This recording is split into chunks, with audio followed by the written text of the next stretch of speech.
ও বলে যে বয়স বাড়লে কি হয়েছে, মন তো আমার এখনো যুবক। আরে ভাই, আপনারা ঠিক কইতে কইছি আমি, আপনি তাহিরি শ্রোতা আপনারা, হ্যাঁ? তো তাইলে ঠিক বেঠিক বলতেছেন কেন? তো জিজ্ঞেস তো করি নাই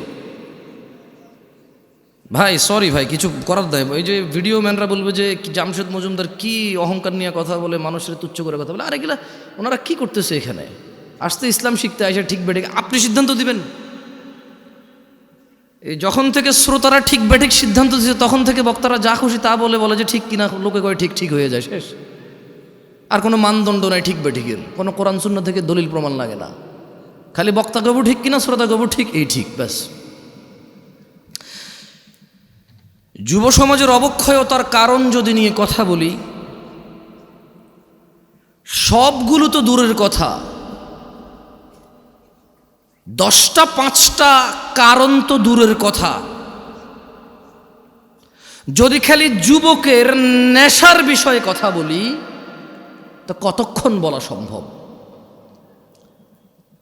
কতক্ষণ বললে নেশার বিষয় বলে শেষ করা সম্ভব?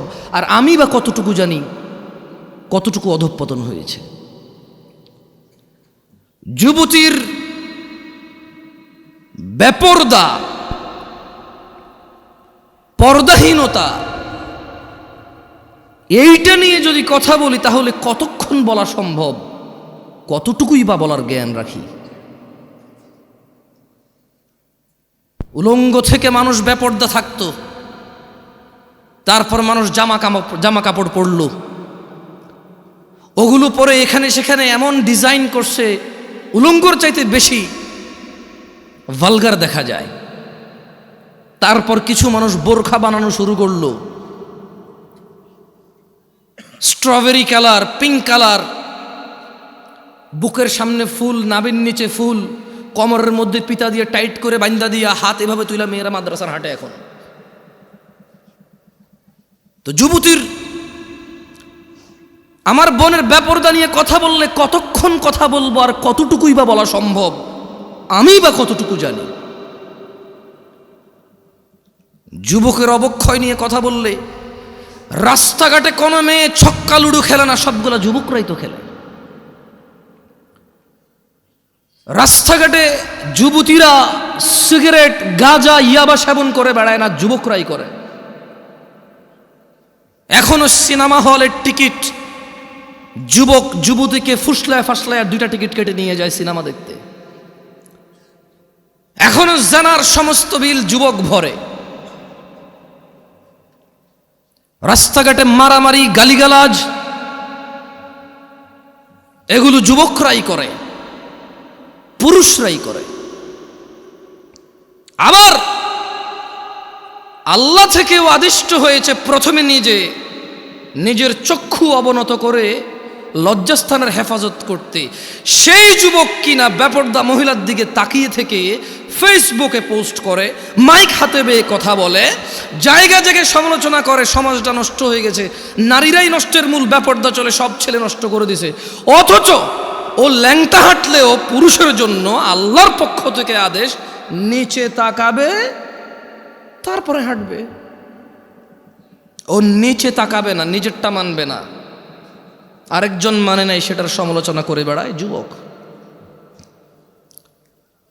এখানকার যুবকের ধারণা পর্দা মানে হচ্ছে মহিলা, পর্দা মানে মা, বোন, স্ত্রী, কন্যা, দাদি, নানি, ফুফি, খালা। পর্দা মানে মহিলা।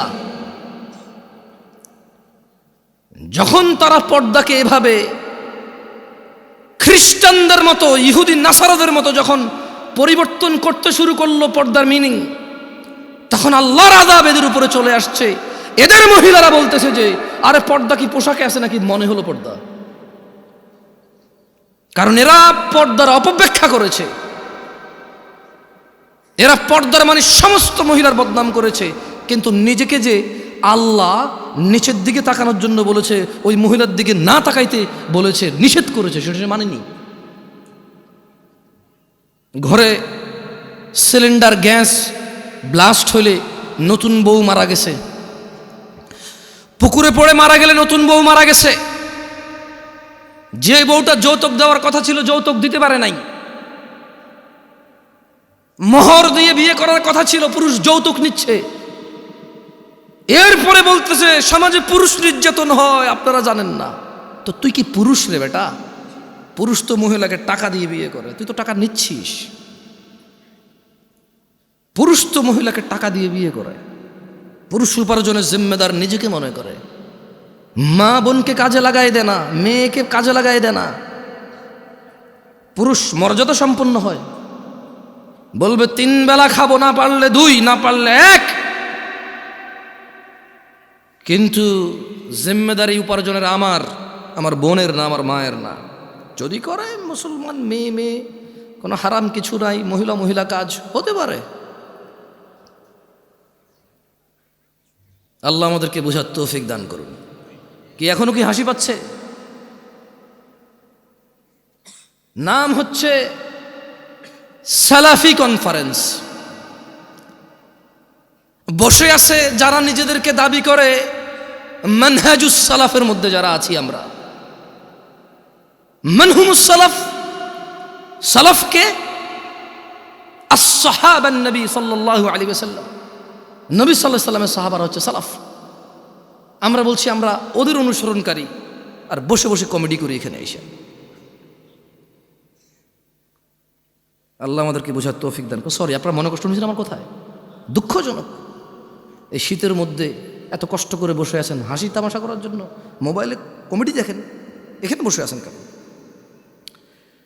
মনে রাখতে হবে যুবক ভাই আমার, বর্তমানে আমাদের যুব সমাজের অসংখ্য সংকট, অসংখ্য সমস্যায় জর্জরিত আমাদের সমাজ। এর মধ্যে নাম্বার 1 আর নাম্বার 2, কোনটা 1 নাম্বার কোনটা 2 নাম্বার এটা বলা কঠিন হয়ে যাবে। নেশা আর জেনা, জেনা 1 নাম্বার নাকি নেশা 1 নাম্বার এটা বলা কঠিন হয়ে যাবে, এমন ব্যাপক হারে হয়েছে। ছেলে জেনার সম্পর্ককে প্রেম বলে, ভালোবাসা বলে। ছেলে জেনার সম্পর্ক কন্টিনিউ করে কেন? বিয়ে করবে আশ্বস্ত হয়ে। সে জেনাকে হালাল মনে করে নিয়েছে, কারণ সে মনে করে ওই মেয়েকে সে বিয়ে করবে, এই জন্য তার জন্য এটা হালাল মনে করে সে। অথচ সে ভুলে যায় সে মারা যেতে পারে। সে ভুলে যায় ওই একই মেয়েকে বিয়ে করলো, বিয়ের আগের সম্পর্ক হারাম হারাম বলেই থাকবে লিপিবদ্ধ।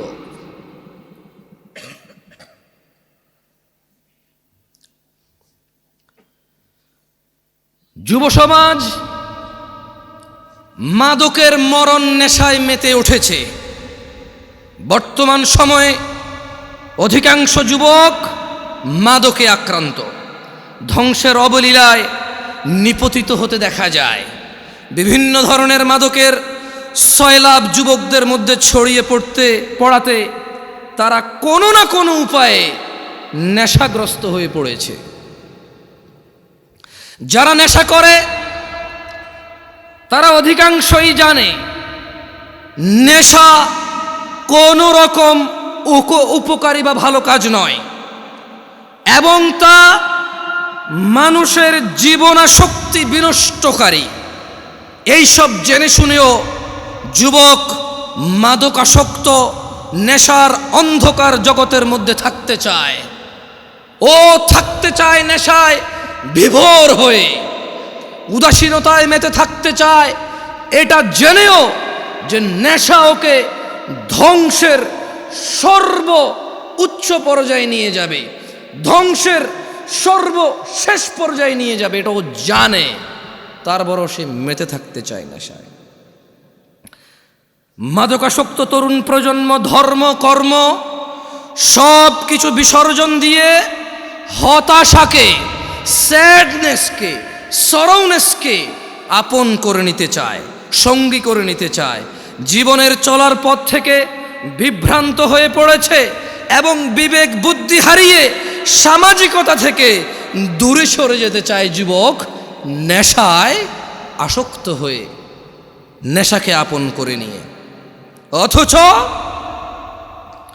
মুসলমানের সন্তান জুমআ পড়ে, খুতবা শোনে, ওয়াজে আসে, মক্তবে পড়েছে, মাদ্রাসায় পড়েছে, ওর পরিবারের কেউ না কেউ মাদ্রাসায় পড়েছে, ও ওয়াজ শুনে ইউটিউবে, তারপরেও সে ইসলামের বিধিবিধান সম্পর্কে গাফেল ও বেপরোয়া। অথচ ইসলাম মানুষকে নেশা গ্রহণ, মাদক সেবন হতে সম্পূর্ণ নিষেধ করে। মানুষকে ধ্বংস ও করুণ পরিণতি হতে রক্ষা করার জন্য ইসলামী অনুশাসন মেনে চলার কোনো বিকল্প নেই যুবক ভাইয়েরা। তাই আমাদের জানতে হবে ইসলাম মাদক সম্পর্কে কি কি দিক নির্দেশনা দিয়েছে। কি ঠিক কিনা বলতেছেন না যে কি খারাপ লাগতেছে? তা 2-3 বার জিজ্ঞেস করে নি, বলেন, তাহলে ঠান্ডা হয়ে যাবেন। বলবেন যে এত কষ্ট করে ওনার লাগে বসে আছি, উনি একটাবারও ঠিক কিনা গুলো না ঠিক বলতে পারলাম না। আজকে তো ওয়াজে যে ঠিক হয়েছে স্বীকৃতি দিতে পারলাম না, সার্টিফিকেট দিতে পারলাম না। ঠিক কিনা? ভালো হয়েছে, ঠিক আছে, আর ভালো লাগবে না। লা ইলাহা ইল্লাল্লাহ। দই জমান ভাই, মানুষ জমায়েন না, ওয়াজ জমায়েন না, ওয়াজরে জমতে দিয়ে না, জমে গেলে তো বসে যাবে, শেষ। আমি চাই ওয়াজ না জমুক, ওয়াল্লাহ আমি চাই শ্রোতা না জমুক, ওয়াজ না জমুক। আমি চাই আল্লাহর এই পৃথিবীতে কত নবী রাসূল প্রেরণ করেছে যাদের উম্মত খুবই অল্প সংখ্যক, কিন্তু তারা অসফল নয়। অ্যাজ এ নবী এবং অ্যাজ এ রাসূল আলাইহিমুসসালাম আজমাইন তারা অসফল নয়। আমি জামশেদ মজুমদার কখন এটা বিশ্বাস করি না এত বড় প্যান্ডেলে এত মানুষ থাকলেই কল্যাণ। আমি বিশ্বাস করি man to man, eye to eye. একজনের সামনে বসে আছি, কথা বলতেছি, ও কানেক্ট হয়েছে, ও বুঝতেছে আমি কি বলছি, ও মেনে নেওয়ার পক্ষে উদ্বুদ্ধ হয়েছে এবং চেষ্টা করতেছে মেনে নেওয়ার জন্য। আমার কাছে এইরকম এত পরিমাণ শ্রোতার চাইতে ওই একজন অনেক বেশি মূল্যবান, যে নিজেকে সংশোধন করার জন্য শুনে। যে সংস্কৃতি মাহফিল একটা বাৎসরিক সংস্কৃতি আদায় করতে আসে না, যে দিন শিখতে আসে, সে আমার কাছে বেশি মূল্যবান। যাই হোক, ইসলাম মাদক সম্পর্কে আমাদের যে দিক নির্দেশনা দেয় তা সম্পর্কে জানা অত্যন্ত জরুরি। আপনার কি মাইকটা কি আবার চেঞ্জ করছেন সাউন্ড?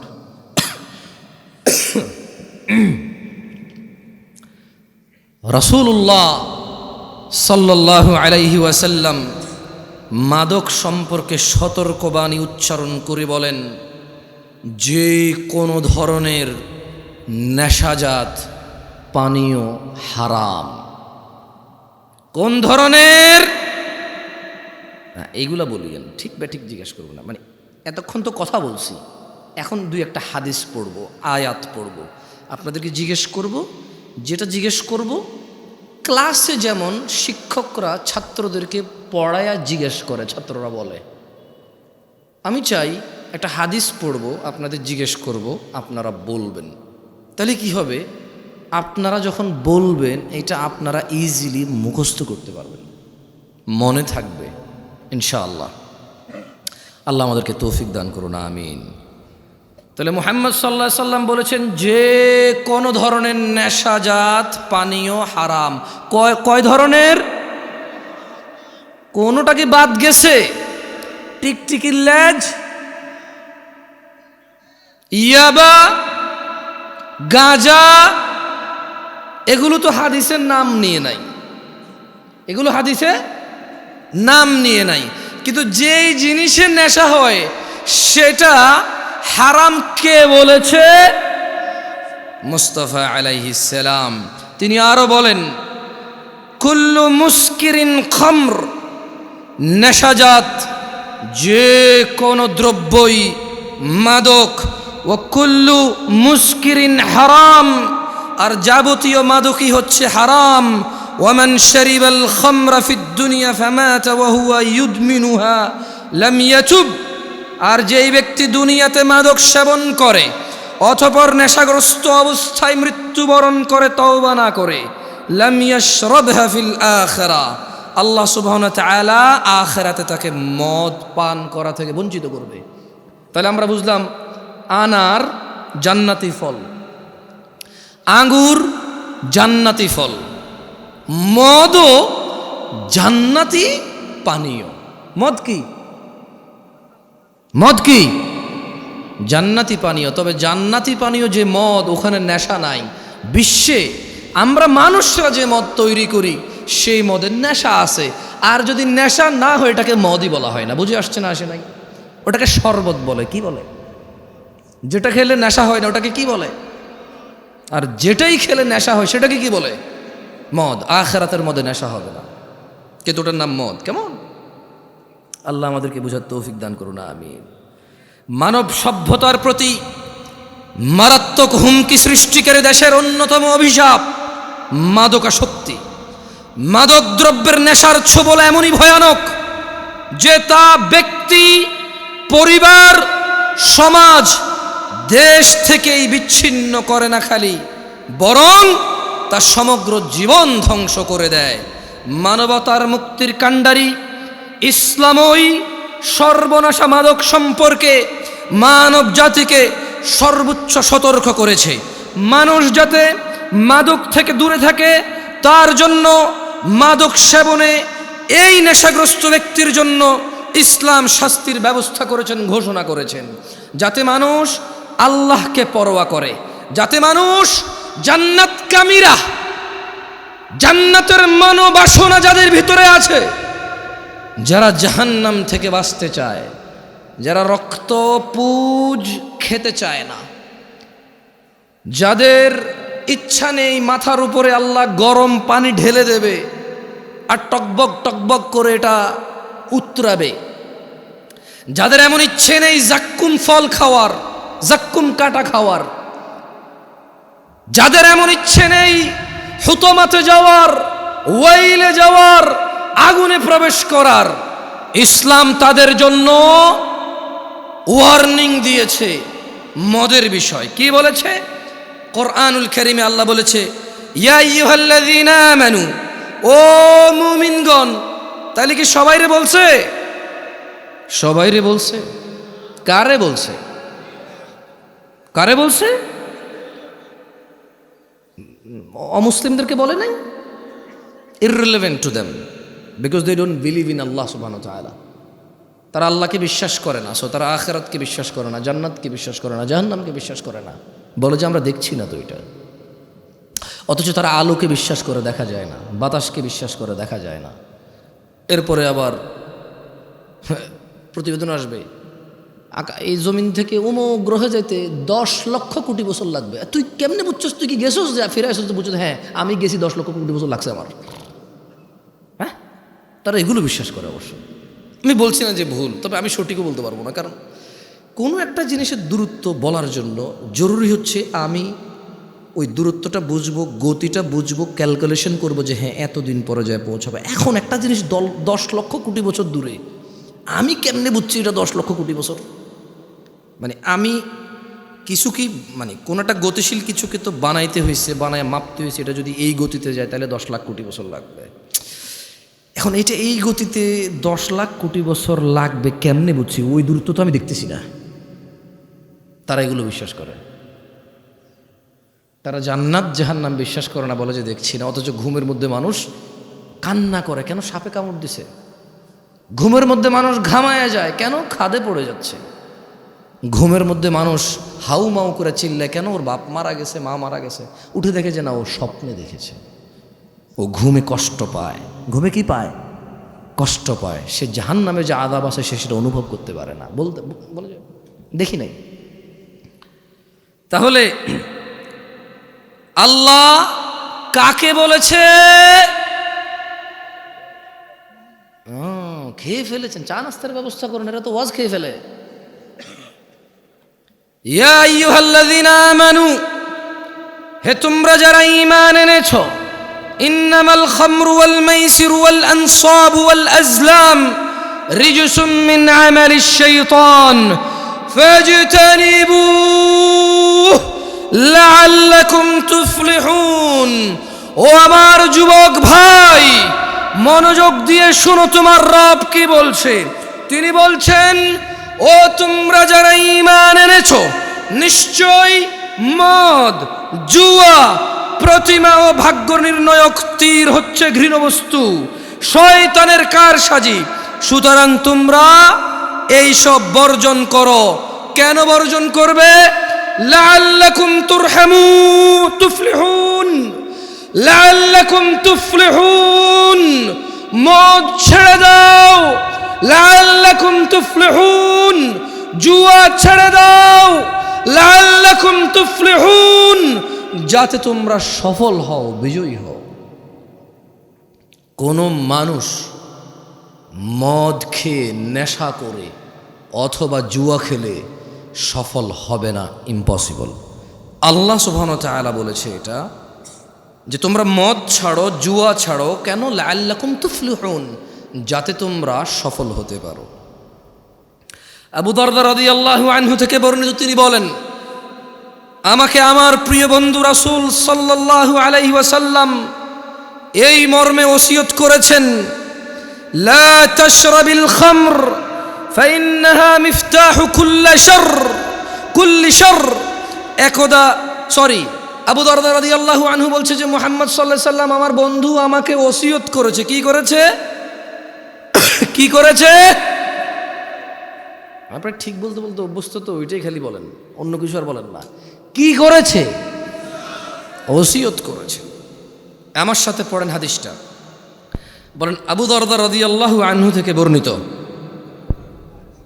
না জোরে বলেন, আবু দারদা রাদিয়াল্লাহু আনহু থেকে বর্ণিত। তিনি বলেন, আমাকে আমার প্রিয় বন্ধু রাসূলুল্লাহ সাল্লাল্লাহু আলাইহি ওয়াসাল্লাম এই মর্মে ওসিয়ত করেছেন, লা তাশরাবিল খামরা। ও আবু দারদা, তুমি কখনো মদ পান করিও না। ফাইন্নাহা মিফতাহু কুল্লি শারর, কারণ মদ, নেশা সকল অকল্যাণ, সকল খারাপ, সকল পাপের চাবিকাঠি। বুঝছেন না? বুঝেন নাই? মানে একজন মানুষ যদি নেশা করে, এই পৃথিবীতে আর এমন কোনো খারাপ কাজ নাই যেটা তার দ্বারা সম্ভব না। এটা কি আমি বলছি? আবু দারদা রাদিয়াল্লাহু আনহু বলছে। ওনাকে ওসিয়ত করেছে কে? আবার খাইছে, আর একটু যা নাস্তা দেন এদেরকে। ওসিয়ত করেছে কে? মুস্তাফা আলাইহিস সালাম। ওসিয়ত করেছে কে? রাহমাতাল লিল আলামিন। কে? ইমামুল আম্বিয়া। কে? ইমামুল মুরসালিন। কে? খাতামান নবিয়্যিন। কে? ওসিয়ত করেছে যে ও আবু দারদা, তুমি নেশা করিও না।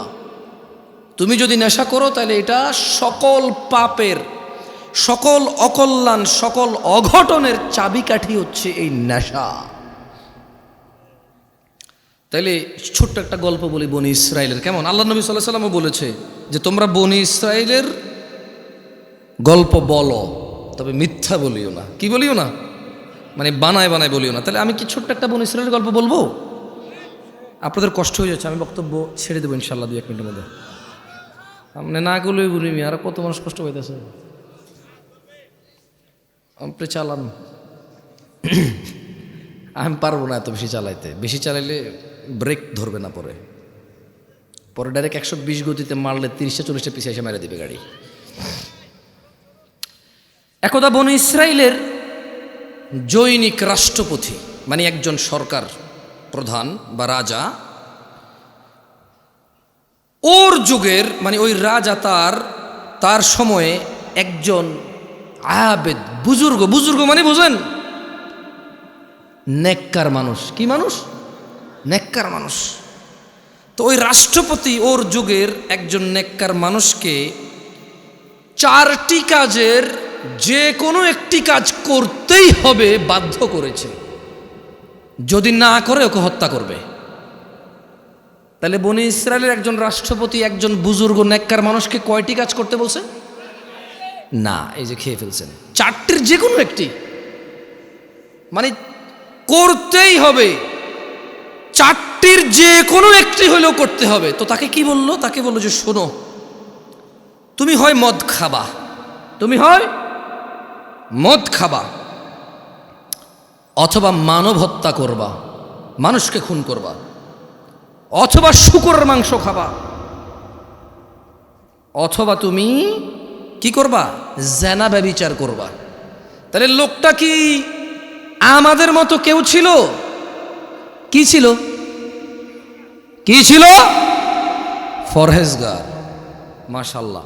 তাহলে ঠিক আছে, এবার ওয়াজ শুনতেছেন আপনারা। মাশাআল্লাহ, তাবারাকাল্লাহ। শেখ আব্দুল্লাহকে নিয়ে আসেন, আমি কিছুক্ষণ মধ্যে ছেড়ে দেবো, তো ওনাকে নিয়ে আসেন।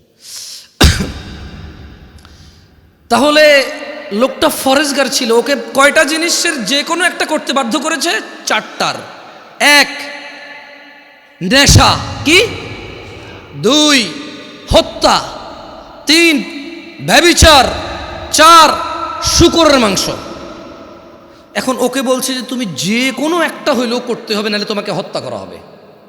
তো ওই বুজুর্গ চিন্তা করলো, শূকরের মাংস কিভাবে খায়, মানুষ কিভাবে। মুসলমানদের মধ্যে কে কে হাত তোলেন তো, কে কে শূকর খাইছেন? এ পুরো গ্রামে মুসলমান সমাজে শূকর জবাই হয়?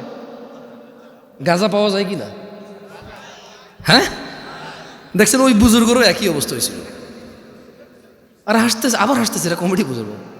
আরে ভাই, একটু বিবেচনা দিয়ে চিন্তা করেন না। আপনি যেরকম নেশাকে শূকরের চাইতে ভালো মনে করেন, মানে শূকর এতটাই আমরা ঘৃণা করি, আলহামদুলিল্লাহ, আল্লাহর প্রশংসা, প্রপার আমরা এই সমাজে এটা দেখি না। আছে সুদখোর পর্যন্ত শূকর খায় না। সুদ খাওয়া কি? শূকর খাওয়া কি? শূকর খাইলে গুনাহ কার লগে? সুদ খাইলে গুনাহ আল্লাহর লগেও মানুষের লগেও। সুদের গুনাহ মাপ পাওয়া বেশি কঠিন। ঘুষ খাওয়া কি? শূকর খাওয়া কি? শূকর খাইলে কার সাথে গুনাহ, আর ঘুষ খেলে কার কার সাথে গুনাহ? আল্লাহ এবং মানুষের সাথে। মানুষের হক খাইছে সে, আমি বুঝাতে পারি নাই। তো এই দেশে ঘুষখোর আছে? মুসলমান ঘুষখোর আছে? মুসলমান শূকরখোর আছে? মুসলমান মদখোর আছে? মুসলমান শূকরখোর আছে? নাই। তো আপনি হয়তো চিন্তা করবেন যে ওই লোক যদি এত ফরজগার হয়, তাহলে সে মদ নির্বাচন করলো কেন? কারণ বস্তুত মদ, শূকর অথবা হত্যা, ব্যভিচারের চাইতে নর্মাল মনে হয় মানুষের কাছে। এটা মানুষের কাছে মনে হয়। কার কাছে মনে হয়? আপনাকে একটা কথা বলি, মনে হওয়ার কারণ আছে। যে অপরাধটা যত বেশি ভয়ানক, শয়তান ওইটাকে তত সহজ করে, তত সুশোভিত করে তুলে দেখায়। বুঝছেন? তো ওই ফরেজগার লোক কি নির্বাচন করেছিল? মদ নির্বাচন করেছে। পরিশেষে উক্ত ব্যক্তি বাধ্য হয়ে মদ পানকে সহজ মনে করে তা করতে রাজি হলো। কিন্তু যখন সে মদ খেলো, মদ খাওয়ার পর সে সম্পূর্ণ মাতাল হয়ে বাকি তিনটা কাজও সে করছে। কারণ মদ খেলে বিবেক চলে যায়। মদ খেলে কি চলে যায়? তো যখন সে সহজ মনে করে মদ খেলো, নেশাগ্রস্ত মাতাল হয়ে জেনাও করছে, শূকরও খাইছে। আল্লাহ তাআলা আমাদেরকে বুঝার তৌফিক দান করুন। আমি যে একটু আগে বলেছি যে যেই অপরাধটা যত বড়, মানুষের জন্য যত ধ্বংসশীল, শয়তান এটাকে তত কি করে দেখায়? সুন্দর করে দেখায়। দেখেন আল্লাহ কি বলে কোরআনুল কারীম। আউযু বিল্লাহি মিনাশ শাইতানির রাজিম। ইন্নামা ইউরিদুশ শাইতান